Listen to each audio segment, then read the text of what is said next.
Hello and welcome back to another new edition of Windows on Current Affairs, and today we talk about the APLP, or the African Presidential Leadership Program. Of course, this is a unique particular program that is founded or established by the presidency in order to empower, enforce, to prepare the youth for becoming the future's leadership. Of course, every and each guy or young girl who have their aspirations, their ambitions, their ideas, their little projects, they are allowed to be able to apply, and then later they are interviewed and they could be qualified to be able to study at the National Academy and to be trained to be the future leadership. Or the future leaders, or take the leadership of future. Of course, this is a particular program that was founded by the presidency, by President Abdel Fattah el-Sisi. He had the idea, it sparked to him, and ever since the first batch was graduated last August 2019, and it comprised 100 different youth from all over Africa, including Africans, and we have all seen the Africans attaining their graduation reports from President Sisi himself. And today we're going to take a look or meet some graduates from the second batch for the African Leadership Program who have graduated only last week. Of course, again, there are 100 different youth, including Africans, of course, and youth from all over Africa. But it is worth mentioning that in order to cover all Africa, it would take 10 different batches to be able to cover the youth of all Africa. And already the third batch is starting or to be created, and interviews are on the way. And we're very delighted to be having with us here live in the studio, of course, the first batch graduate, Ms. Hoda Saad, and she has also created a group of her own. She is very much qualified, and she is president of Youth Leadership Cadres. That is another NGO that she has created after she graduated. And from Libya, we have with us Zobayer al-Borki, and he is a geologist and a second batch graduate he was graduated last week, and he is a geologist and an SDG advocate, and he works for an NGO for youth development. Good evening. Good evening. Let's first start by you, Hoda. You come from the first batch, you are a graduate, and you're very much qualified to the knowledge of everyone. Yes. Whoever who might meet you would really recognize the qualifications in you, your potentials, your ability to create your own ideas and your own projects. Talk to us about this particular course, or the PLP in general, the APLP later on, but the PLP that you were graduated from. How did it start, and how did you think of joining it? Okay, first of all, I would like to thank you about this great presentation. Then I just joined the APLP program because I very concerned with the agenda of Africa youth. I think that the African youth must have their chance to become leaders, to become the future ambassadors, and that's what our president said, that you are the African ambassadors. So every one of us has his own initiatives, project to his society, to his country. We are from many different sections. We are different studies. We have doctors, engineering. We have teachers. We have from every field. From all walks of life. Yes, one leader, African leader from every field. So I would like to join this to learn a lot of new way of learning how to be a leader, how to put myself on the right track. That this is the main reason I joined this APLP. To our knowledge, like everybody knows, of course, that this particular project or program was established with the birth of the Youth Forum, the Yes. monthly youth Egyptian Youth Forum, National Youth Forum, where President Sisi have announced that he's going to establish or found a program to qualify the future leaders, right? Yes, it's created at the platform at Aswan.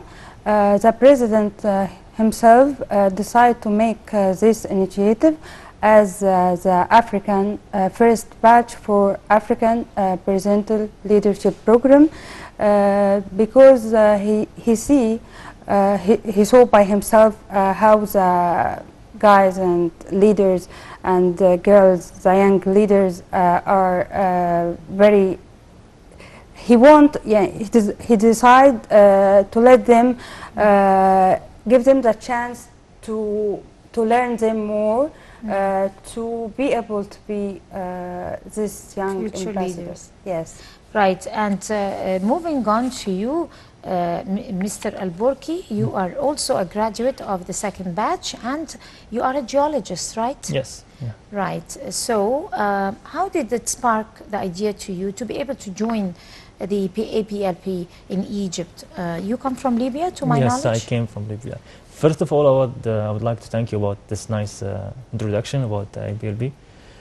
And also, I was supposed to be participate in the first batch of APLP, but I have my issues. So thank for NTA that give me the chance to participate in the next, the second batch actually. If I want to talk about APLP and our second batch, it's actually how can I say that? But it's extraordinary experience sessions. But yeah, then, exactly. how did, firstly speaking, I mean, how did the idea spark to you? How did you decide? Did you, where you were in your country and you heard about it, you were following up, you attended the Aswan Forum? No, actually I didn't, but as everyone know that we're using social media too much, so Of course. I found this opportunity in the social media, so I said why maybe I can join them. And after that, when I saw the procedure of registering, that was very hard, by the way, but we passed it. Actually, I'm believing in youth that can make the change. So, and also I believe that I thought that this platform can make change for the youth, that can they make the change in the earth. So I believe in this. So I found this opportunity is a great opportunity to participate with more than or up to 100 African youth join on a roof of knowledge, and we can share our problems, our hopes, our dreams, especially as we youth, and also about the Africa entirely. So you had colleagues from different African countries. Yes. Talk to us about the experience. You came in and you joined and you went into class and you found that you had colleagues from probably countries that you have never visited before. Yeah, so exactly. you integrated with different cultures, and that was very important to you. Yes. First of all, when I came to Cairo to join this program, actually I thought that I cannot handle all the cultures of all the African countries. That we know that they have different cultures and different knowledge. So from the beginning, I thought that it will be hard to manage this. But after just maybe days after the opening of the program, everyone was so proactive, and everyone tried to find and know more about others. So up to 100 young girl and guy from I think 30 or 31 country, Yes. African country, it was a great mix, you can say it like this. But actually, I learned a lot of things from them. And also I tried, we are now doing this. We try to make things between us, like we can say it like between Libya and Nigeria, Egypt and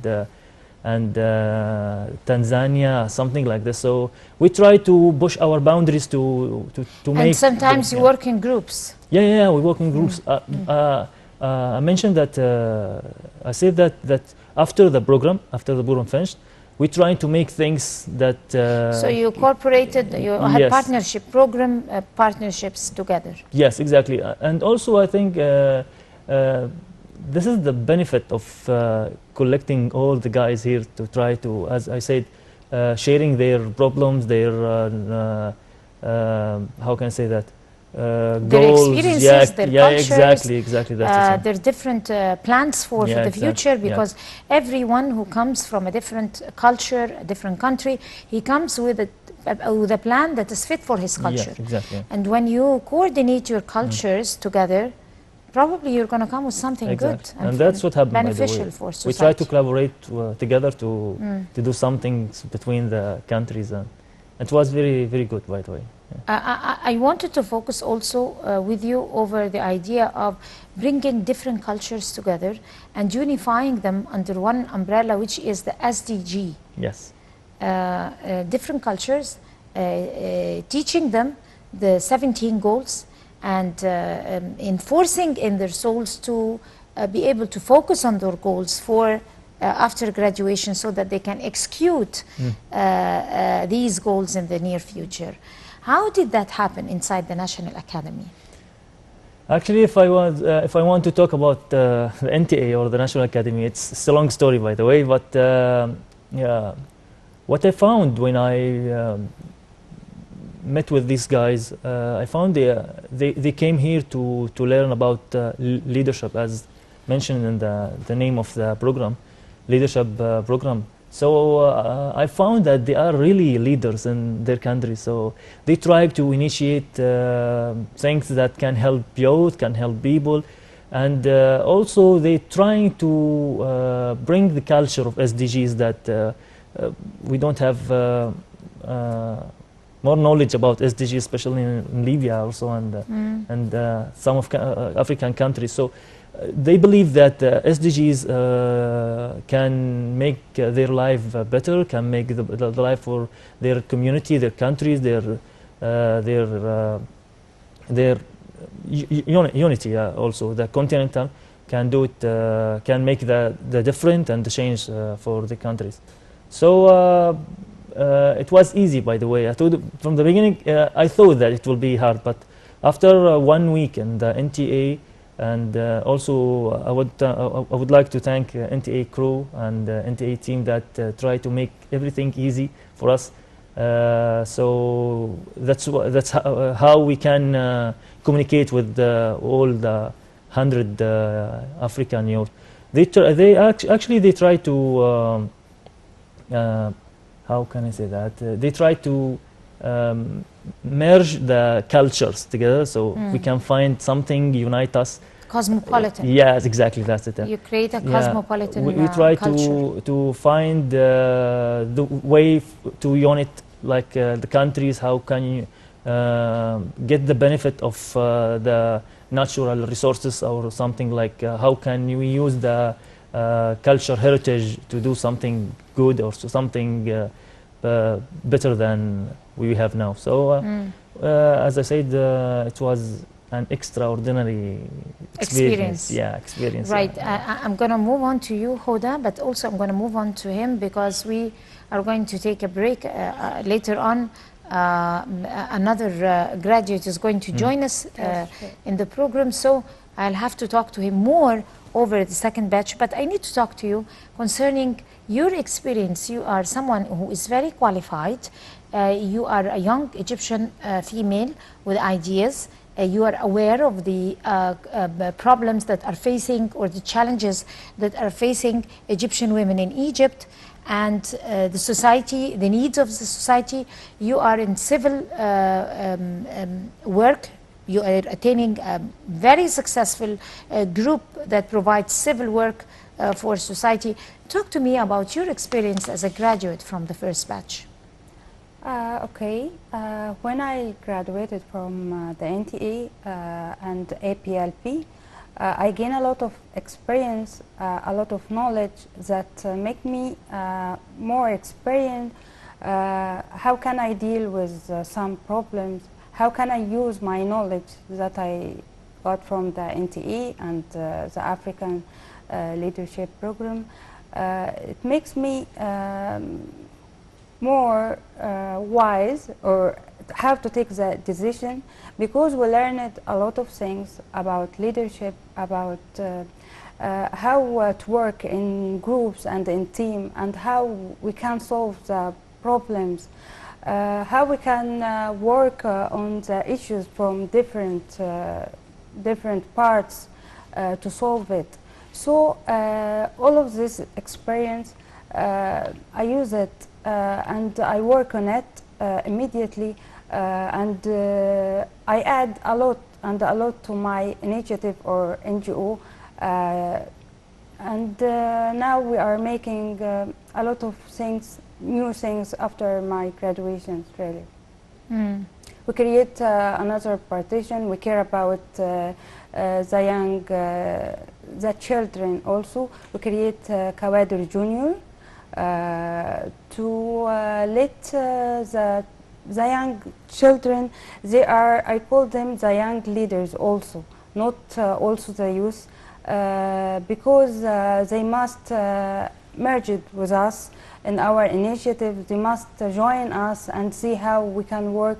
So from their very beginning, they can gain a lot of experience and became more experienced than us, and became the future, real future leaders. I'm going to move on to Al-Borki, and again I'm going to talk to you as seeing Hoda as a senior graduate, and taking from her experience and add to yours as a graduate of the second batch, fresh graduate. You are a geologist and you work for an NGO, and you're very much occupied with SDG work. Talk to us about this. After you graduated, how are you going to imply what you have been taught, what you have learned inside the National Academy, to be able to benefit your own country and your society and community? First of all, when I talk about the program in general, or the topics that we gained or learned from the MTA, we learned, as Hoda mentioned, that we learned a lot of things that related to leadership, and also the emotional intelligence. That also we have the design thinking. Design thinking also, and we have things like the agenda of Africa 2063. That's very important for Africans. Actually, after I graduate, as I said, that we're trying to collaborate together. But in my country, I try to bring this culture, as I say, the culture of this learning. I try to spread this culture in my country, in my region, in my community, to try to achieve more goals about, like we talk about SDGs, like to try to achieve more goals about goals of SDGs. And as I said, we believe in youth that can make the change and can lead the change that it's so. So now we have something.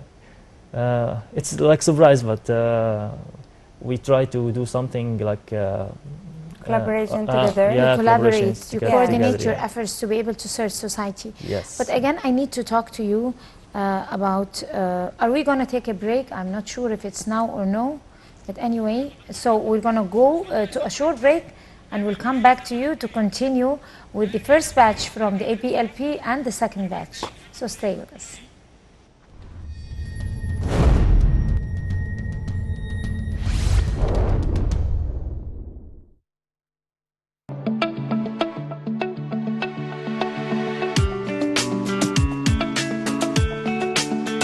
هنا صدقت حلمي وبدأت قالوا عني زمان موهوم بيضيع وقت لا يوم سلمت ولا استسلمت ووقعت وقمت وامبارح غير دلوقت هنا قلبي من جوا ده اللي بيديني القوة في طريقي مشيت واديني ثبت لن ننجح إلا بكم. من هنا قررت بعد ما فكرت امشي عالصعب وعرفت انا لما كبرت ان اللي تفكر في ازمه كان خوفك منه ملوش لازمه واديك عالصعب قدرت واللي زمان ضحكوا عليك شوفهم دلوقتي بيداروك صفوف ما هو رهنوا عليك تخسروا كسبت انا ابن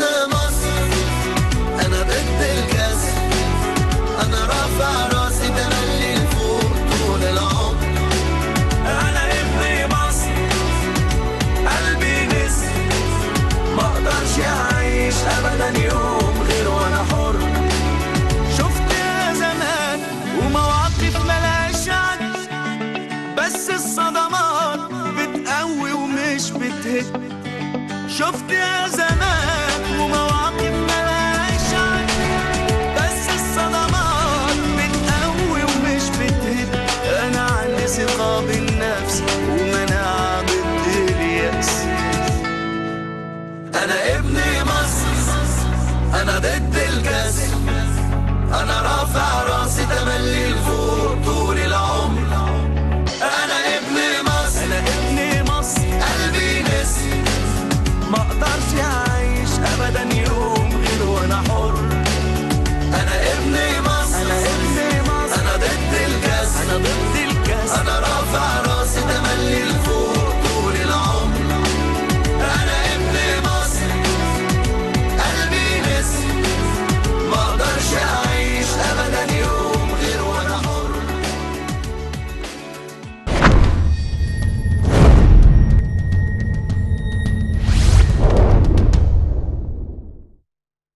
Welcome back, and we're still continuing, or we're still live here on air, and we're still talking about the APLP continuous, or a series of continuation of successes.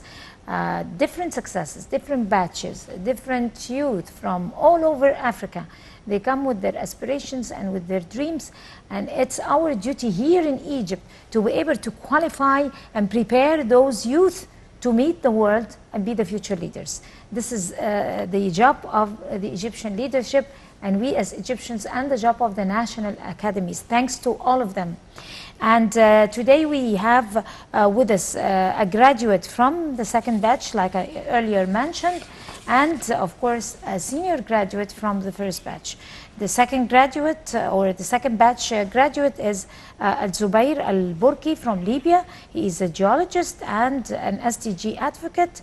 And the first batch graduate and a senior graduate is Hoda Saad, and of course she's a very qualified Egyptian young girl, and she has established her own group, or her own NGO, under the name of Youth Leadership Cadres, and she's running it like you have never seen an Egyptian young girl running as the NGO on her own. You should see her. Going back to you, Hoda, and let's talk about applying what you have been taught inside the National Academy. They teach you not only academia, or they do not teach you academic subjects, but also they teach you how to think. Yes. You were talking with me before we go on air. You said, I was taught that decisive spirit, how to take decisions, how to plan for my life. Yes. Do they really teach you that inside the National Academy? Exactly. We learn how to think. We learn new subject called design thinking. Design thinking. Yes. Talk to us about it. Okay. It's about how to put your design on the right way. How to like calculating your ideas and put it to the right decision. And this what we all need in our life, not only to learn something or to do something in our whole life. we need this. We need to know about this, and this helped me a lot in all my life and at running my NGO and how to deal with everything. And I would like you mentioned before about the collaboration between the batches, and he mentions about this. I would like to thank Mr. Kato Isaac. Did you remember? He came Such before. a great friend Yes. from Uganda. From Uganda, and we started our partnership between Did you Uganda. sign a protocol with his Yes, NGO? yes. Before he leaving, we signed it, and we are starting now the medical campaign that we are talking about before, and we're gonna start and travel to him and to proceed this. And also, I started with the Tanzanian girl from batch 1. We started one project, and we're gonna to contain it. Also with Mr. Zobayer, we're gonna to contain something related to media that will help a lot. Yes. And how we are working, this is how we are I working. can imagine you are full of Yes. ideas. But Thank let me move on to you, Mr. Al-Borki, and talk about your profession. You are a geologist, so you graduated from college in Libya? Yes, I graduated in 2015 from Earth Science Department. So after From? we call it geology, but it's Earth Science. Earth science? Earth Science, yeah. Earth. Earth Okay. Science, yeah, okay. that's it. So after that, after 2 years, now I'm working with an oil company. We know the oil company that all the time it's local government, local company. Sorry. Now we're trying to. I'm working with department. It's called Sustainable Development Department in the company. So we try to reach the, as I said, the SDGs goal that. So can, you are working, you graduated from Earth Department. Yeah. Yeah. What a name. Yeah. Do we have it here in our colleges? We do not have it in such a department. But anyway, the graduating from an Earth department would qualify you to fully be in recognition of the implications of climate change. Exactly, that's. And the importance of climate change, which is one of the priorities of the Sustainable Development 2030, 2063 of President Abdel Fattah al-Sisi. And whenever he goes, he keeps talking once and again about the dangers of climate change and how to preserve our environment, the ecosystem and the biological balance and the repercussions of climate change and all that. So are you aware enough of the importance of climate change and its course nowadays, and what we are supposed to do our homework when we are facing that challenge? Yeah, exactly. Now I'm working actually in NGO related to climate issues. That we know a lot of things about climate action. So the last year, the beginning of this year, actually, we did a lot of things that we took the BO14 that it called the Paris Agreement that related to climate action. So and we did a lot of modification about this agreement. We know that a lot of countries not involved in this agreement, the BO14 agreement in Paris. So we try to achieve this agreement as it related to climate action. So, and last year also I participated in a camp. They call it hackathon, Beirut hackathon.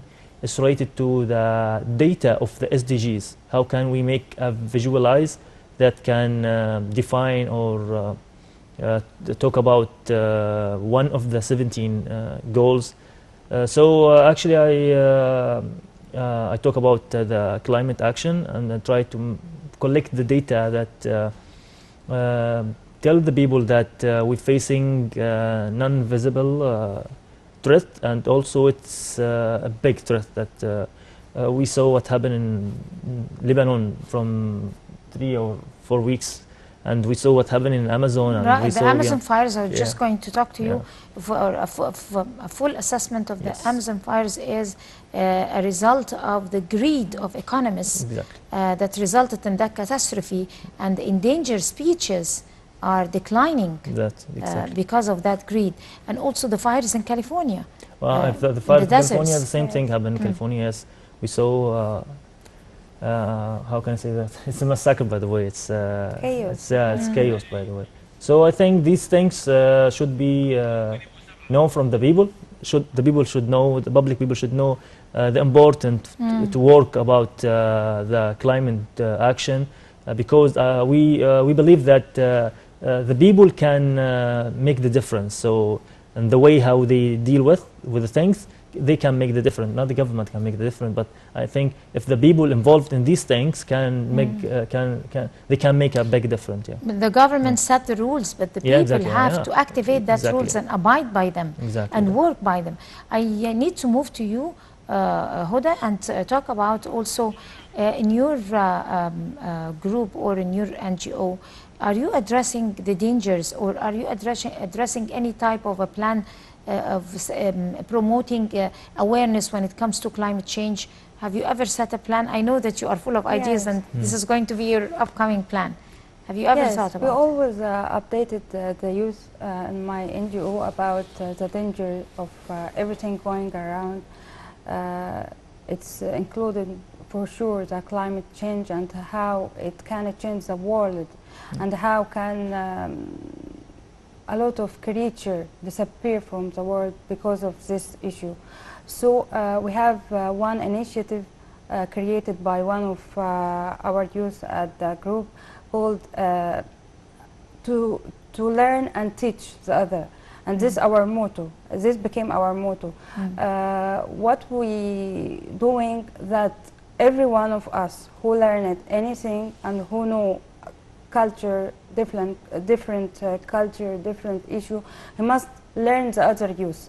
So the other youth will learn the other, will teach the other. So we always talking about this, and we are preparing for one big conference to let a lot of many youth knowing about these issues and about sustainable development and about the danger of this climate change and how can we going through this the coming years.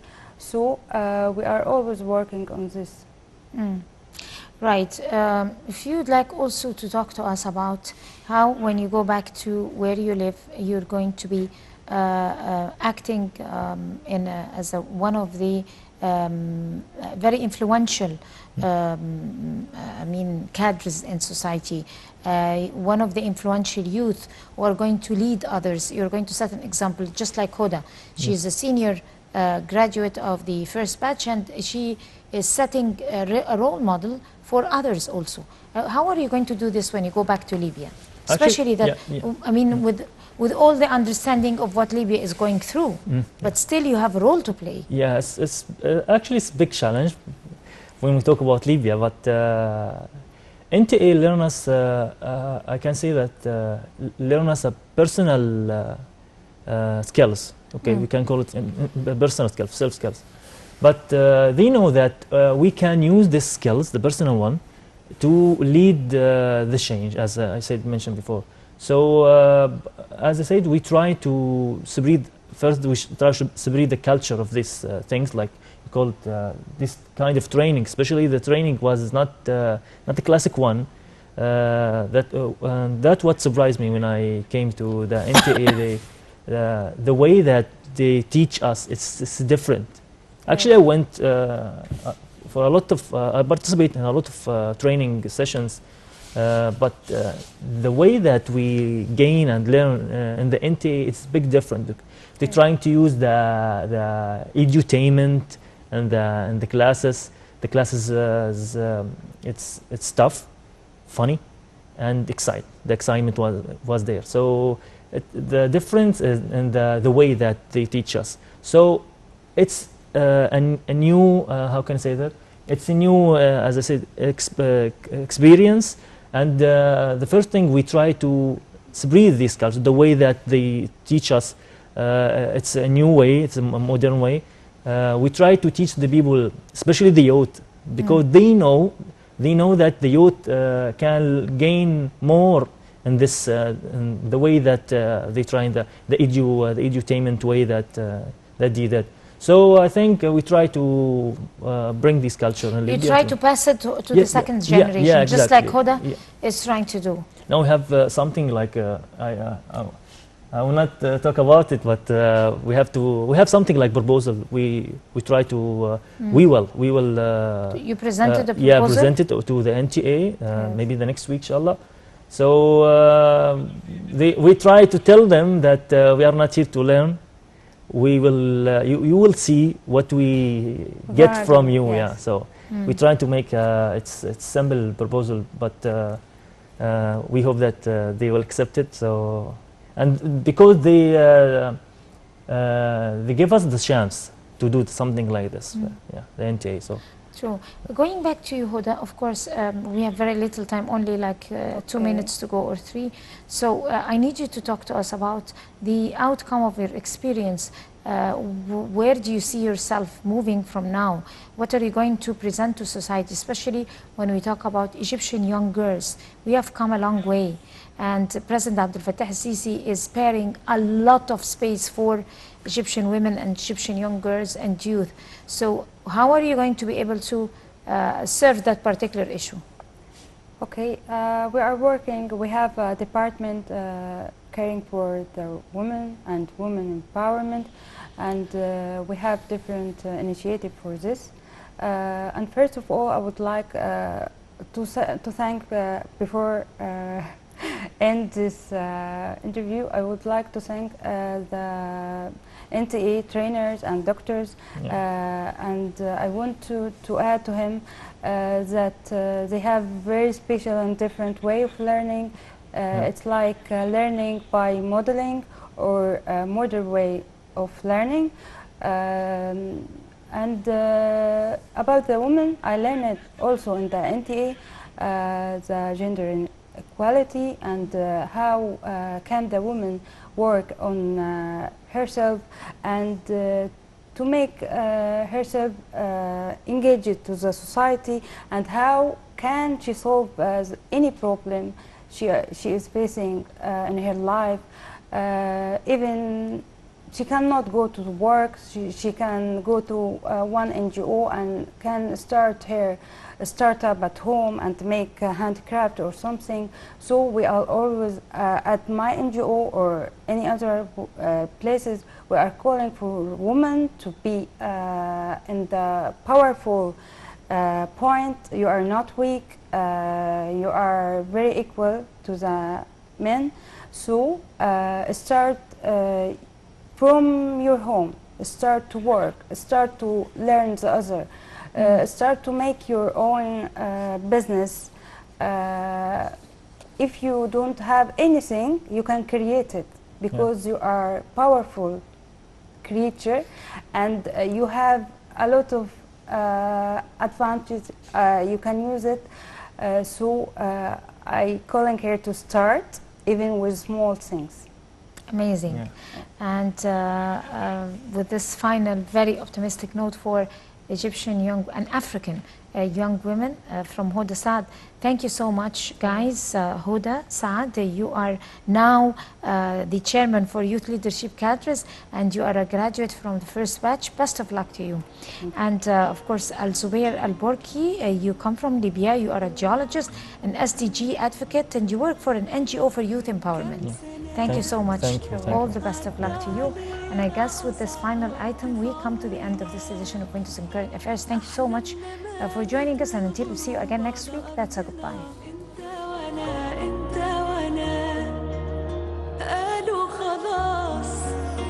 مش هتقوم لينا قومة تاني، وإننا هنحصل اللي ضاعوا راحوا قبلنا. انت وانا انت وانا، لكن على مين المصري ما بيعرفش يعني ايه فشل.